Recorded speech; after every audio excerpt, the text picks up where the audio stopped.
नमस्कार दोस्तों, मैं Darshansheel Lodhi MD study point Karera में आपका स्वागत है। चलिए दोस्तों, आज की वीडियो में हम बात करेंगे पशुपालन के अध्याय 3 की, जिसका नाम है पशु चिकित्सा संबंधी दवाइयाँ एवं उपकरण।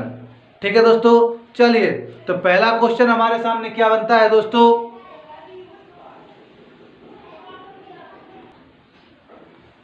चलिए हमारे सामने क्वेश्चन क्या बनता है, पशु चिकित्सा संबंधी उपकरणों के नाम एवं उपयोग लिखो। तो उत्तर है पशु चिकित्सा संबंधी उपकरणों के नाम एवं उपयोग निम्नलिखित हैं। उपकरण किसे कहते हैं दोस्तों, जो पशु चिकित्सा में उपयोग में लाए जाते हैं। जैसे माना कि पशु को फोड़ा हो गया है तो उसकी जो चीड़ फाड़ करने के लिए एक चाकू का इस्तेमाल करते हैं, वो चाकू क्या कहलाता है, एक उपकरण कहलाता है। ठीक है, चलिए तो चर्चा करते हैं हम। पहला उपकरण क्या है, बर्डीजो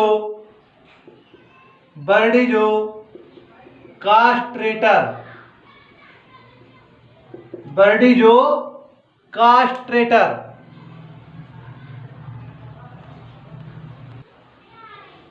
ठीक है दोस्तों, पहला पॉइंट क्या है, बर्डीजो कास्ट्रेटर।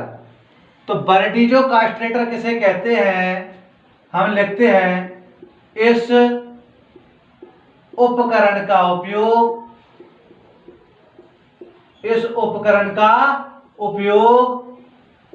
नर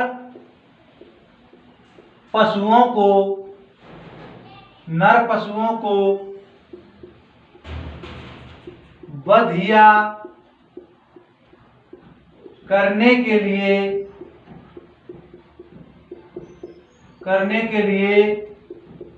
किया जाता है।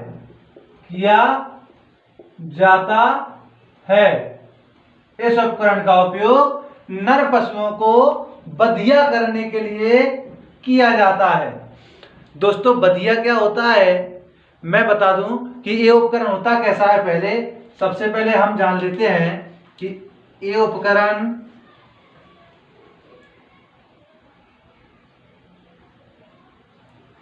ऐसा होता है दोस्तों।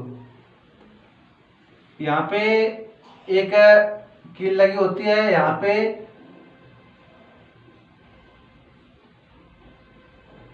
ऐसा होता है दोस्तों। ठीक है, तो इसको दबाया जाता है, इसमें बीच में अंडकोशों को रखा जाता है। ये जो पशु के क्या होते हैं, अंडकोश।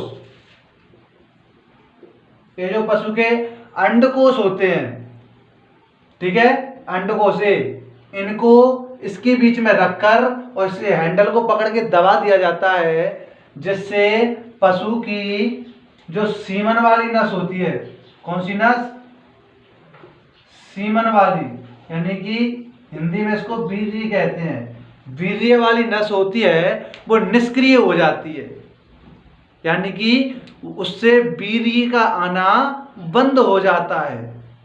तो नर पशु क्या हो जाता है, यानी कि हम कह सकते हैं नर पशु का ऑपरेशन कर दिया जाता है, जिससे वो बच्चे पैदा नहीं कर सकता या फिर बच्चा पैदा करने की क्रिया नहीं कर सकता। ठीक है दोस्तों, उसे ही बधिया पशु कहते हैं। समझ गए होंगे। चलिए दूसरा पॉइंट क्या है, दूसरा उपकरण। ठीक है दोस्तों, मैं इसे साफ कर देता हूं। दूसरा उपकरण क्या है हमारा, दूसरा उपकरण है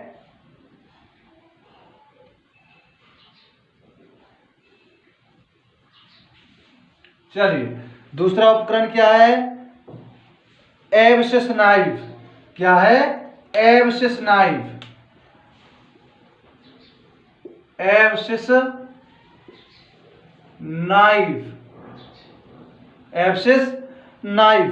ठीक है दोस्तों, तो हम लिखते हैं इस उपकरण का उपयोग पशुओं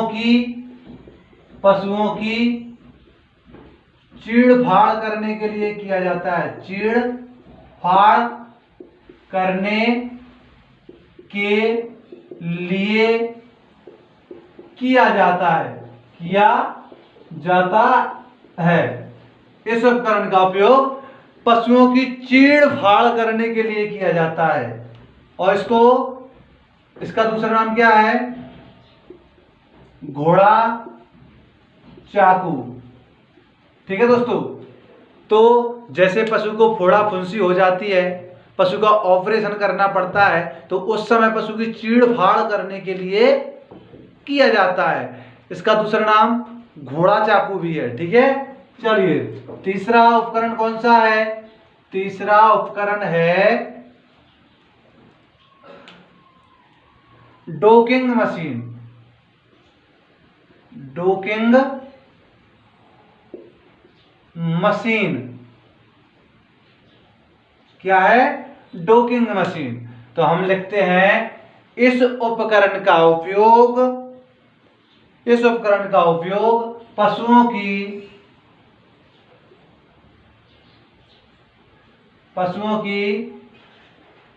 पूंछ काटने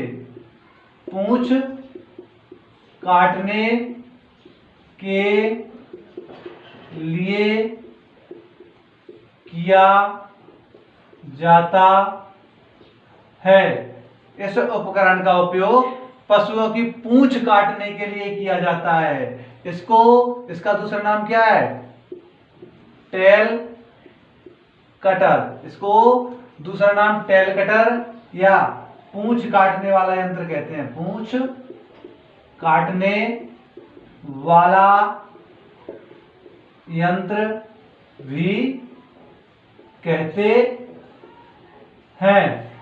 ठीक है दोस्तों, मैं बता दूं, जब पशुओं की पूंछ में एक कीड़ा लग जाता है जिससे पूंछ नीचे से सड़ने लगती है, माना कि पूंछ यहाँ कीड़ा लग गया पशुओं की पूंछ में, तो पूंछ यहाँ से सड़ जाएगी और पूंछ गिरती ऐसे आ जाती है। इस तरह पूरा सड़ती हुई पूंछ पशु के शरीर में प्रवेश कर जाएगी, जिससे पशु मर जाएगा। तो पशु को मरने से बचाने के लिए हम क्या करते हैं? इस डोकिंग मशीन से पशु की पूंछ को काट देते हैं यहाँ से, जिससे पशु की पूंछ धीरे धीरे यहाँ से सूख जाती है और वो कीड़ा नष्ट हो जाता है। ठीक है दोस्तों, क्लियर? चलिए अगला। तो चौथा यंत्र हमारे सामने क्या है? ड्रेचिंग बोतल। ड्रेचिंग बोतल का उपयोग पशुओं को तरल दवा पिलाने में करते हैं। पशुओं को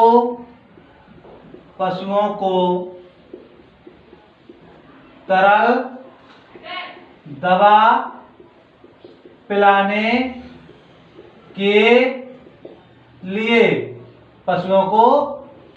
पिलाने के लिए ड्रेचिंग बोतल का उपयोग करते हैं। दोस्तों, ड्रेचिंग बोतल को गांव की भाषा में नार बोला जाता है। क्या?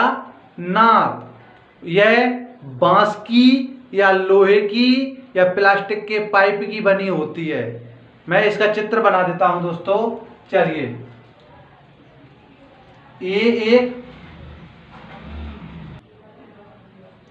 ठीक है दोस्तों, तो इसका चित्र कैसा होता है? ऐसा। ये यहां से पोली होती है।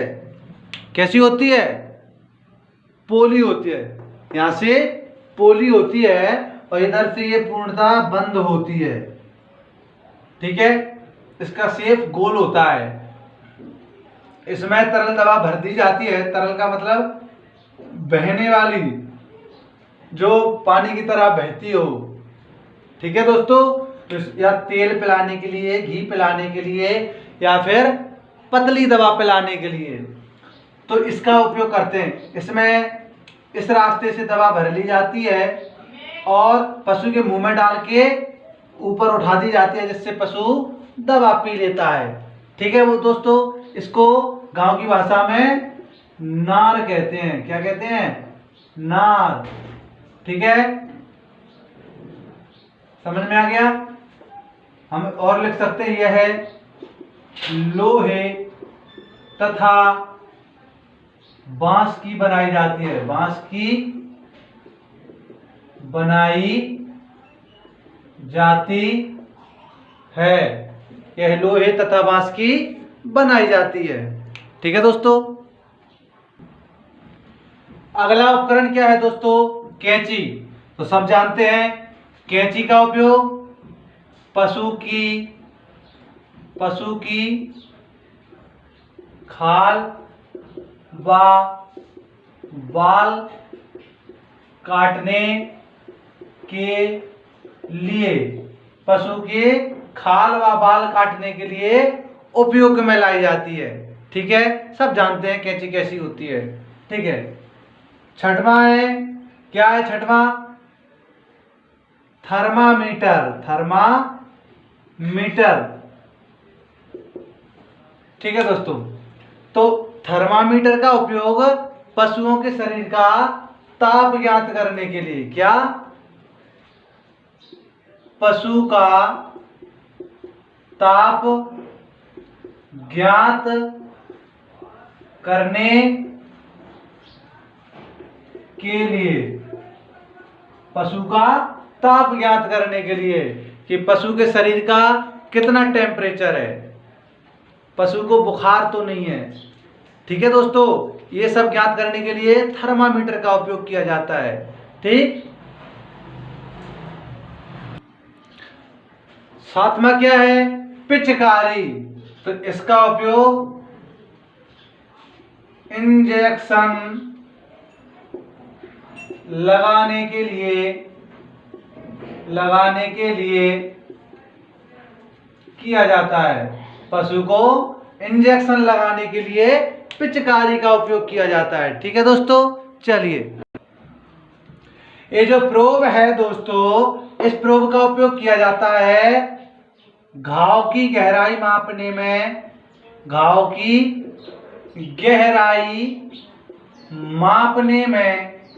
मापने में तथा घाव में दवा भरने के लिए दोस्तों, पशु को जो घाव हो जाता है उस घाव की गहराई मापी जाती है, इसको घाव में डाल करके कि कितना गहरा घाव है। ठीक है, चलिए, नंबर 9 पर कौन सा उपकरण है?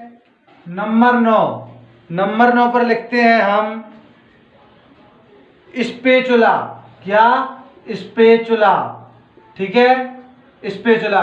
तो स्पेचुला का उपयोग किस लिए किया जाता है दोस्तों? मरहम बनाने में। किस लिए?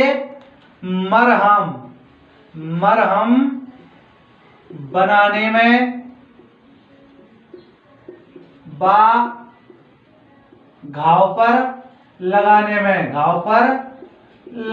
में स्पेचुला का उपयोग किया जाता है। ठीक है, मरहम बनाने में व घाव पर लगाने में। मरहम जानते हो, जिसको हम मलम बोलते हैं, मलम। ठीक है दोस्तों, क्या बोलते हैं? मलहम। ठीक है, चलिए, नंबर 10 पे क्या है? मापक गिलास। नंबर 10 पे मापक गिलास। चलिए, इस उपकरण का उपयोग किस लिए किया जाता है? तरल दवाओं को मापने के लिए। तरल दवाओं को मापने के लिए